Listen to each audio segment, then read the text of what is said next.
সোনামুড়া শ্রীমন্তপুর আন্তর্জাতিক সমন্বিত চেকপোস্ট নিয়ে সামাজিক মাধ্যমে ছড়িয়ে পড়া বড় ট্রলি ব্যাগ সংক্রান্ত খবরের সত্যতা নিয়ে নতুন করে প্রশ্ন উঠেছে।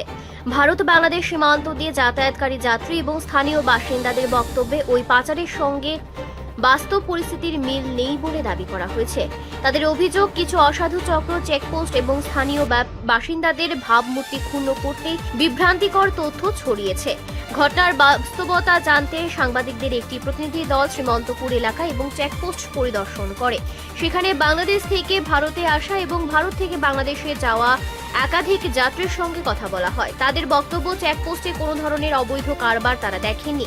বিএসএফ এবং কাস্টমস আধিকারিকদের বিরুদ্ধে হয়রানির যে অভিযোগ সামাজিক মাধ্যমে ছড়িয়েছে সেটিও তারা অস্বীকার করেন।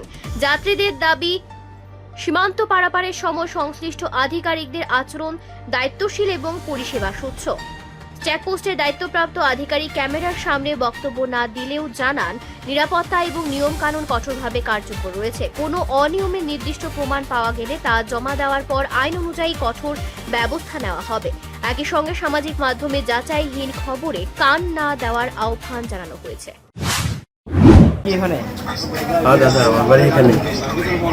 কিছুদিন আগে একটা সংবাদ পরিবেশন হয়েছিল যে এখানে বিভিন্ন মালামাল পারাপার হয়, এই বিষয়টা আপনারা কি বলবেন? হ্যাঁ দাদা, এটা কিছুদিন আগে একটা সোশ্যাল মিডিয়ার মাধ্যমে একটা আমরা খবর দেখছিলাম। আমাদের এলাকা সহ বিএসএফ এবং কাস্টমসকে বদনাম করার জন্য কে বা কাহারা একটা ভিডিও, একটা বানোয়াট একটা ভিডিও দিয়ে সোশ্যাল মিডিয়ায় ছাড়ছিল আমাদের এলাকাকে বদনামে করার জন্য। কিন্তু আসলে এমন কোনো কিছু না যে এখানে মোটা টাকা বলছে এলাকার মানুষ, এটা এমন কোনো কিছু না। এটা পুরোটা মিথ্যা বানোয়াট খবর। যারা ব্যাগগুলো নিয়ে যায় তারা কারা ছিল? এটা স্টুডেন্ট, এই যে বাংলাদেশে ইন্ডিয়ার অনেক স্টুডেন্ট পড়াশোনা করে, এদের বহুত বিশাল বিশাল বড় বড় ব্যাগ। তার মধ্যে এদিক সেদিক একটু আত্মীয় স্বজন আছে, টুকিটাকি ব্যাগ এখানে থাকতেই পারে, থাকবেই।